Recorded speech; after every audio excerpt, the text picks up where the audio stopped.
खिंचाव के तनाव या अंग्रेजी में जिसे हम कहते हैं टेंसाइल स्ट्रेन, इस पर इस वीडियो में हम एक वर्ड प्रॉब्लम सॉल्व करते हैं या हल करते हैं।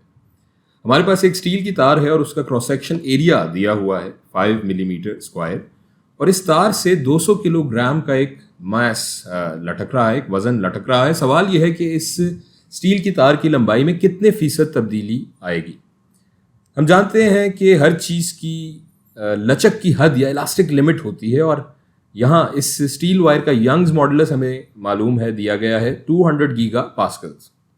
सो फर्ज कर लें कि इस तार की लंबाई है L, और इस तार की लंबाई में जो तब्दीली आएगी उसे हम डेल्टा L कह लेते हैं।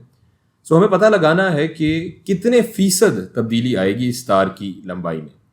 सो परसेंटेज हम कैसे निकालते हैं? अगर डेल्टा L इस तार की लंबाई में जो तब्दीली आएगी वो डेल्टा L के बराबर होगी, तो उसे हम कुल लंबाई यानी L से डिवाइड कर लेंगे, और परसेंटेज के लिए उसे फिर हम 100 से मल्टीप्लाई कर लेते हैं।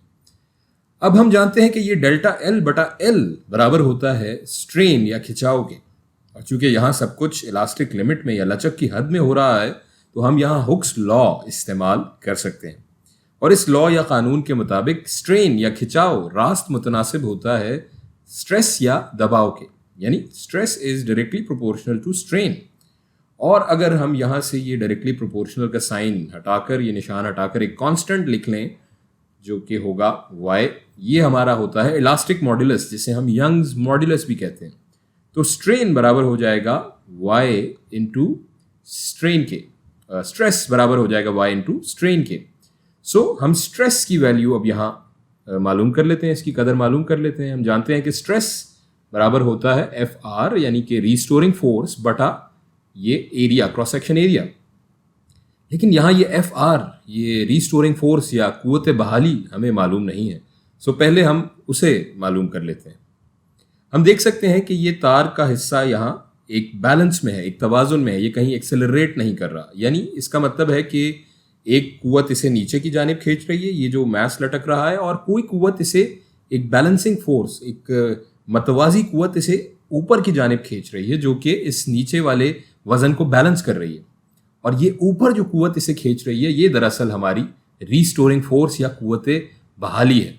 क्योंकि अगर हम इस वजन को नीचे से हटाएं तो ये कुव्वत बहाली इसे ऊपर खींचकर वापस इसे अपने मकाम पर लाने की कोशिश करेगी। और चूंकि हमने देखा कि ये तार एक तवाजुन में है, एक बैलेंस में है या इक्विलिब्रियम में है, तो ये कुव्वत बहाली दरअसल ये रीस्टोरिंग फोर्स इसके इस नीचे जो ये वजन लटक रहा है इसी के बराबर होगी। तो हम ये वजन मालूम कर लेते हैं। हम जानते हैं कि वजन या वेट बराबर होता है मास टाइम्स ग्रेविटी, यानी कि m इंटू जी के। और फर्ज करें कि यहाँ g की वैल्यू 10 है, तो इसको हम इस गेंद के मास से ज़रब दे लेते हैं, तो हमारे पास आ जाएगा 2 मल्टीप्लाइड बाय 10 इंटू, तो ये हो जाएगा 2000 न्यूटन। 2000 न्यूटन की जो कुव्वत लग रही है नीचे की तरफ, तो ये कुव्वत हमारी बराबर है ऊपर की जानिब जो कुव्वत लग रही है, कुव्वत बहाली यानी रीस्टोरिंग फोर्स। सो FR हमारी बराबर हो गई 2000 न्यूटन के। ये वैल्यूज अब हम इस फॉर्मूले में यहाँ प्लग इन कर लेते हैं। Stress is equal to y into strain के। स्ट्रेस की जगह आ जाएगा FR बटा A is equal to y into strain, और स्ट्रेन को हम सिग्मा से भी जाहिर करते हैं। यंग्स मॉड्यूलस की वैल्यू हमें यहाँ मालूम है 200 गीगा पास्कल्स। सो ये हम यहाँ पर वैल्यूज प्लग इन कर लेते हैं। ये FR हमने देखा बराबर है 2000 न्यूटन के, divided by cross section area हमें दिया गया है 5 मिलीमीटर स्क्वायर। इसको जब हम मीटर में लिखेंगे तो ये 5 इंटू 10⁻⁻⁶ मीटर के बराबर हो जाएगा, और ये बराबर है 200 गीगा पास्कल, यानी कि 200 मल्टीप्लाइड बाय गीगा का मतलब होता है 10⁻⁹, 10 की ताकत 9। सो अब ये फिजिक्स यहाँ तक ख़त्म हो गई है जनाब। ये एक मैथमेटिकल अब एक मसला रह गया है, तो इस रियाजी के मसले को हम यहाँ पर मज़ीद आगे फर्दर सॉल्व कर लेते हैं। ये यहाँ कट जाएगा 5, और ये ऊपर 400 हो जाएगा। ये नीचे 10 की ताकत 6 ऊपर जाकर हो जाएगी 400 into 10⁻⁶ is equal to 200 into 10 की ताकत 9 इंटू ये सिग्मा, जो कि हमारा स्ट्रेन को रिप्रेजेंट कर रहा है। सो इसको हम फर्दर सॉल्व करें, ये 200 उस तरफ नीचे जाकर डिवाइड होगा, तो यहाँ पर आ जाएगा 2, और ये 10 की ताकत 9 यहाँ नीचे जाकर जब डिवाइड होगा तो ये हो जाएगा 10 की ताकत -3। तो हमारा स्ट्रेन बराबर हो जाएगा जनाब 2 इंटू 10 की ताकत -3 यानी कि 2 इंटू 10⁻³ मीटर्स। यानी कि अगर मैं 1 यूनिट लंबी तार लूं तो उसमें जो उसकी लंबाई में तब्दीली आएगी या जो डेल्टा एल होगा वो होगा ये 2 इंटू 10⁻³ मीटर्स।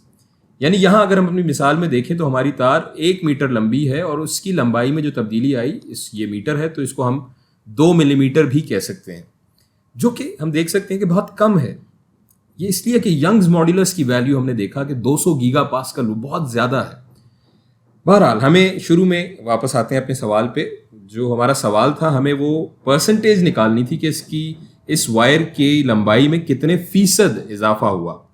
तो हम यहाँ पर इस 2 मिलीमीटर को 100 से अगर ज़रब दे लें, और ये 2 इंटू 10⁻³ को अगर हम 100 से ज़रब दें तो हमारे पास ये परसेंटेज आ जाएगी, जो कि बराबर होगी 0.2% के। यानी हमारी इस तार की लंबाई में 0.2% तब्दीली आई।